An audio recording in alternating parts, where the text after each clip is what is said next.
Hello everyone, it's Scott and welcome back to another episode of Agrarian Skies 2. So, as you can tell, I have upgraded the mob farm a bit. I put in a type of conveyor belt. So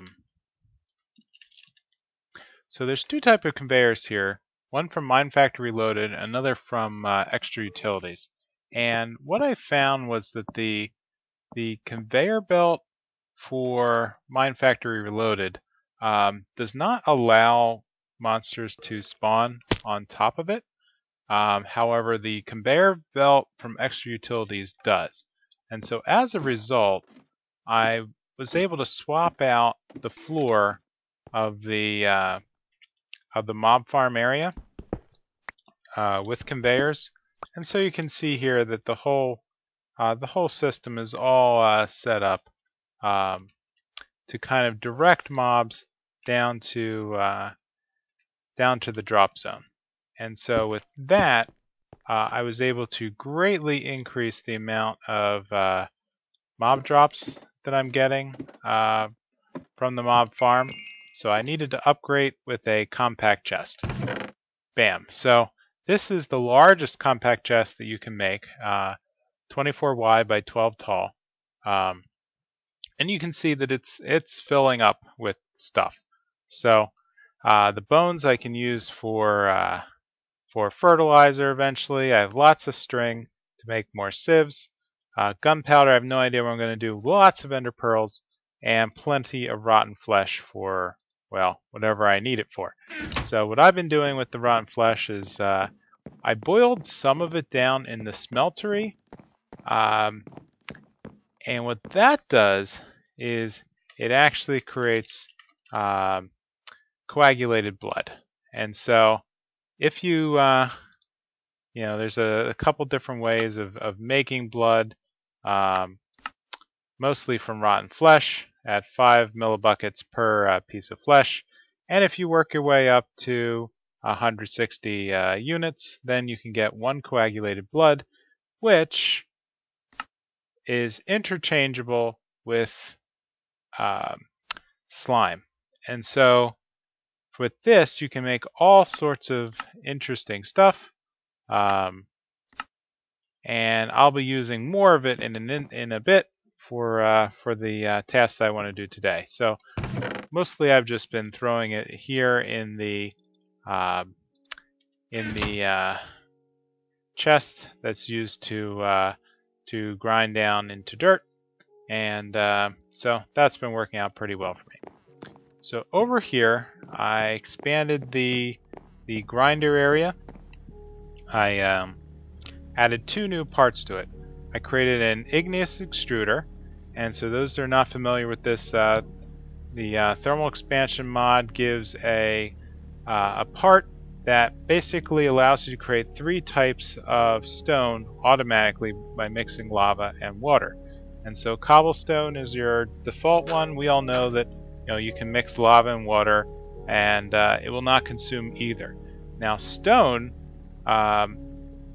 smooth stone you can get by pouring lava on top of water, and then it converts the water into stone as long as it drops on top. Obsidian's the other way. When you have water that drops on top of a lava source block, it consumes the lava. So in this way, I'm producing stone that's being piped out into another automatic sieve, which is producing a whole bunch of whorberry bushes for me. And so, in addition, I have moved the witch water contraption, and so if I so choose to take sand, I can throw it up here in the box, and that will dump into the oak barrels and create soul sand. And so the soul sand is all piping into a sieve, which is grinding it down and producing all the drops that I would want for nether. And so here I've also upgraded the collection chest to a 24 by 12. You can see that I am getting bunch of Certus quartz and everything mixed together. I was just I kind of ignored it for a bit, and it was filling up beyond the old yellow chest, and so I just decided this way I can collect stuff and not feel like I'm going to have an overflow. So as I covered last time, this box, the compact chest, was sort of the exchange chest that feeds the autonomous activator with the hammer, and I also created a filter that pumps out the dust into this chest, so I can just walk over and grab a stack of dust, walk over and throw it all into this hopper. And so what the hopper does is it kind of queues stuff up. So even though I only have 60 slots here, it'll drop any dust that I put in there into the any open slot that it sees, and so I'm able to basically work with a whole bunch of stacks well beyond the capacity of the furnace, and it'll just automatically load. So what I've been doing is kind of playing around here to see what's best with automating the blocks versus the well, see, now I have a partial basin, so what that means is that I basically have to take the excess out, and it's just a little complicated. I have to switch this direction of the servo, and that'll pipe out the casting basin into the drum, so I can pipe it back when I need to later. So that's kind of how I've been working the smeltery for a bit. I upgraded this chest. I don't know if I covered that last time, but holds quite a bit more items, and these are just the results of a lot of grinding and sifting and melting, and this is a pretty good collection of everything that I would want to do to craft stuff. So over here I still have the nether or the mixing area for fluix, and I added a couple more crucibles to kind of stabilize the amount of lava that I need to now power 5 lava generators.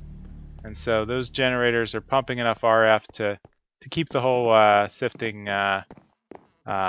system running. So what I'd like to do to start is I'd like to work on the get a couple of animals up and running here.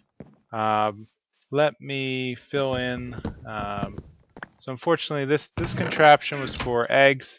The eggs that I got from the questing never materialized into chickens, so I'm gonna have to find another source of eggs from somewhere. I'm not sure, but what I really want first is to start my first cows. So let's come over here and we'll get the 2 cow spawners. Let me grab a stack of wheat, and let's throw down the cows, and this will be the first monsters. Yeah, so as you just saw, animals are quite vicious in Agrarian skies, and so I'm gonna have to keep my distance here. Alright guys, go have fun. Yep. Make another cow. Oop. Okay, I really need to keep my distance. Alright, so let's oops. Yeah, so now I'm gonna have to fill up my health. Yeesh. And so I've just been chowing down on these brain jerkies. They're quite tasty, and that'll be enough for me to kind of refill the health bar. So let's head up here. So the oreberry area has been steadily expanding since I was able to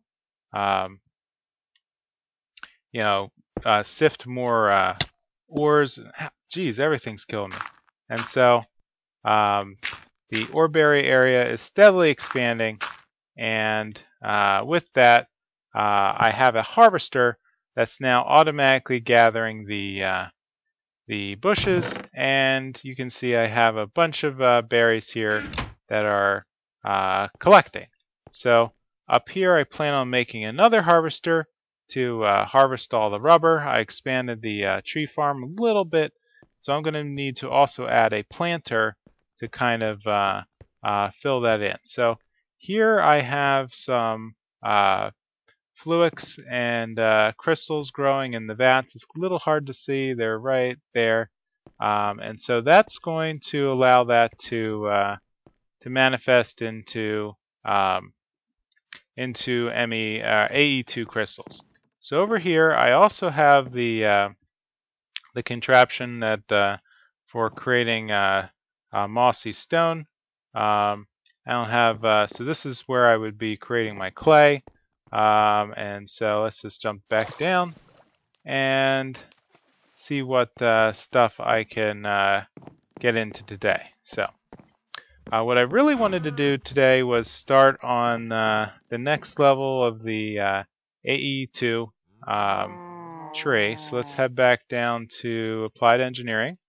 And the one task that I wanted here was to build an inscriber. So the inscriber is the first step towards generating all of the AE2 gadgets that I'm going to need the all the presses and all that kind of stuff to start making some of the circuit boards that that I need to progress. So let's head over here and grab the first set. So as we can see, the inscriber has for AE2 has sticky pistons, iron, and a fluix crystal. And so the sticky pistons I can create using coagulated blood. And so with that, I have my two pistons. I'll throw in the iron, and one fluix crystal gets me an inscriber. Great. And so that fills in that part quest. So I need to get the calculation press next. So let's head back over here. And I have a couple of them already made. So, okay, so just as a quick review, the calculation press is made by basically pouring lead into an empty casting basin, and that's what creates the square. So let's cash in our quest for rewards and see what opens up next. So basic network. So great. So this is the beginning of AE2. Wonderful. So I'm going to need an ME drive, a storage cell, some glass cable, and a terminal to access the contents of the drive. And so this is literally the basics that I need to get going with the first computer. So let's take a look.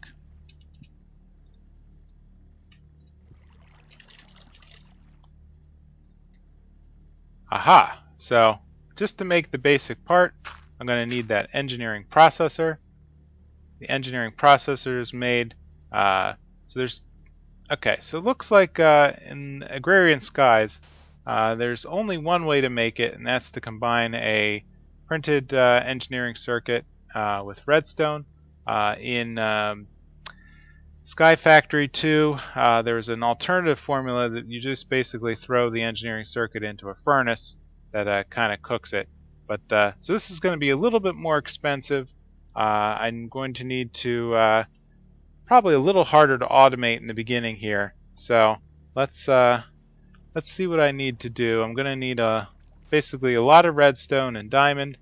So let's gather up the parts. Great. So let's get the 3 different types of inscribers. Let's grab a little bit of diamond, some redstone, and I believe that I'm probably, well, I forget if I'm going to need to power this with, let's say, okay, I'm going to need a engineering press pattern. Yes, this is definitely going to need RF power. So let me just go borrow the solar generator here. And it kind of shows that I am going to need to come up with some alternative RF power source. Contains 9 AE out of 1.5 AE. Here we go. We're growing now. Okay. Kind of an interesting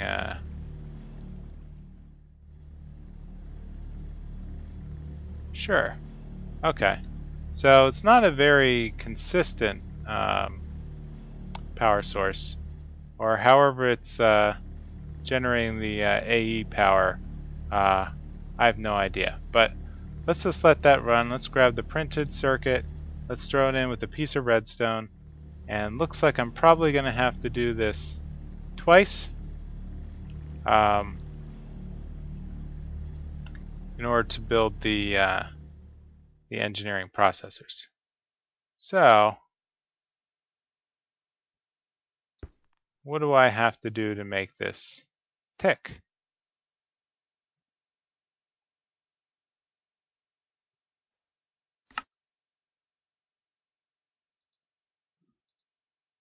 Okay, engineering circuit, redstone, printed silicon. Black on black here. Alright, so silicon press, I'm going to need to get a Inscriber silicon press, which I'm going to need, well, looks like I have to pour out some nickel into the basin. All right, so let's grab a little bit of nickel. Guess I thought, yeah, I thought that I might have been able to prepare everything, but unfortunately, whoops, that's a little too much nickel.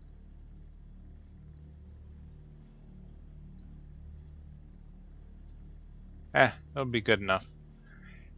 And that should clear out in time to, yeah, I'm not going to end up with bronze. Okay, good.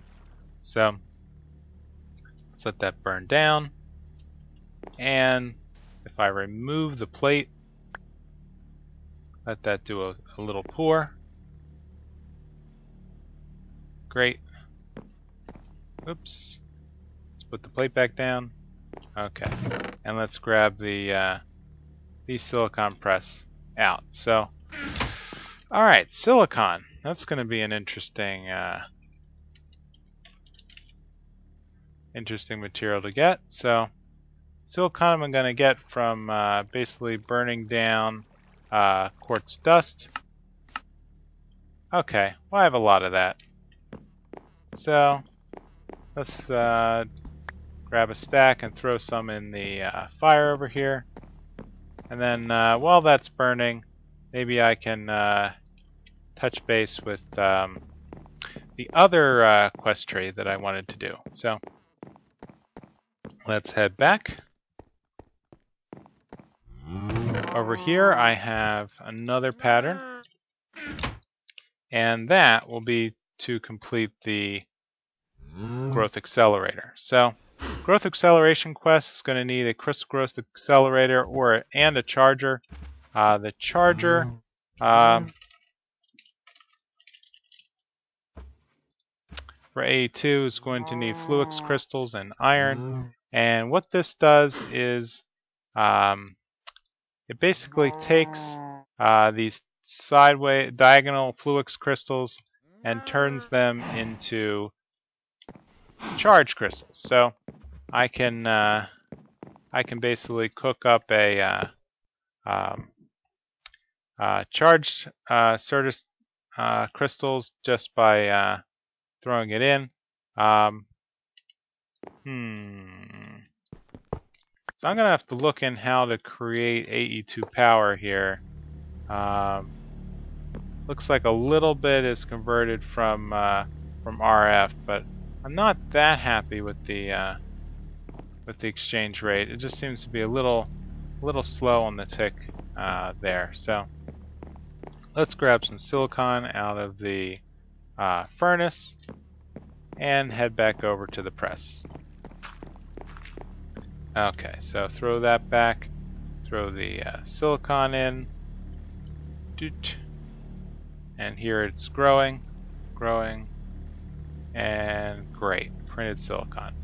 So we'll throw that down here, a little bit of redstone, and the printed circuit, and here we see that it's ticking up and creating a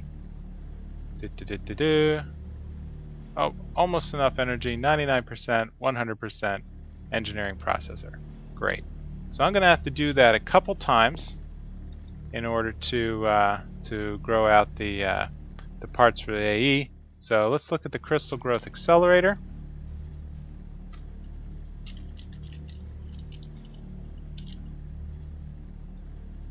So this is a little more complicated. So I'm going to need some iron, quartz glass, Fluix block, which means I'm going to need basically 4 Fluix crystals. I don't know why I would want pure Fluix crystals. You know, why I'd be wasting twice as many when I could just use 4 of the diagonal ones. But quartz glass, I can just mix regular glass with the Certus quartz dust. The ME cable. Now that's going to be interesting. So that I can get by mixing a quartz fiber with 2 Fluix crystals, and the quartz fiber is just more Certus and glass. So let's quick whip that up. So glass plus, oh, I threw it all in the furnace, that's why. Let's grab another stack. Okay, so here's the quartz fiber.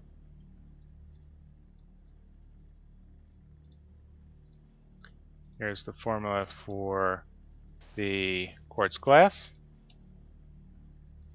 And what I'm going to need next is a bunch of Fluix crystals. So let's make sure I make at least 1 of the Fluix blocks, and then make 2. Ah, great, that gave me 4 glass cables, and that should be everything I need in theory. Oh, except I need iron in my inventory. Let's grab some iron, and not quite. Okay, so 1, 2, 1, 2, and then 4 iron around the edge. Interesting. There we go. Crystal growth accelerator. So that should be everything I need to get the growth acceleration, I think. Oh, except I have no room in the inventory. So let's dump some stuff out. And there we go. So next is a growth chamber. So the crystal growth chamber is a much more expensive block. It's going to be 6 of the growth accelerators, but I think the benefit is that this block is basically going to remove the need for any kind of dropping seeds in water, and basically I think it grows the seeds right internally. But I'm gonna work, take a little break off camera, and craft one of these up, and since it's just grinding through that process of making growth accelerators, and I will be right back. Alright, I'm back, and let's finish this puppy up. So I created a whole bunch of crystals. I wired this up a little automation. I built an energy acceptor, which is a block that's used to convert RF power to the AE power that's needed for the AE2 blocks. And so that's been able to accelerate some of my development. So I upgraded the Inscriber to an advanced Inscriber, which basically allows a little better automation. I'm able to pump items into this chest and have them suck out into this one. And I've been able to build a number of logic processors and engineering circuits that I'm going to need for the devices. So let's finish this off. So I'm building the last 4 crystal growth accelerators that I would then need to combine to make a the advanced. Oops. All right. Let's grab that down. And what else do I need here? I need a chest and a little bit more glass cable. So let's build the chest. And I think that should be everything I need. Yep, for 1 crystal growth chamber. Excellent. So let's take this block, cash in the quest for pure nether quartz crystal, and that ended that tree. Great. So let's plug this into the network here. So crystal growth chamber. No documentation whatsoever, but I assume that if I put in some, let's try charged quartz, the nether, and the redstone. Awesome. Okay, so it auto combines into fluix crystals, and I assume the same thing will happen if I drop in nether dust and Certus dust. So great. I'll find a lot of use for that in the future. And it holds a lot of AE too. Okay, so let's head back over to the main area where I've kind of been caching the results here. So let's clean this up a little. And see if I have the room to combine to make a ME drive. So this needs glass cable and engineering processors. Bada bing. Next up is the ME terminal, which is a little complicated. It needed some illuminated panels, which aren't that bad, but it's really these formation cores that needed a lot of logic processors. Yeah, so let's build one of these. ME terminal. And last but not least, the formula for a 1K storage. So, alright, so the last piece is the ME storage cell, which is going to require 1 ME storage component. And this is just another logic processor surrounded by crystals and redstone. And so let's whip up one of these. And better than chess, that should be everything I need to complete the basic network. I think I'm going to take a reward bag, please.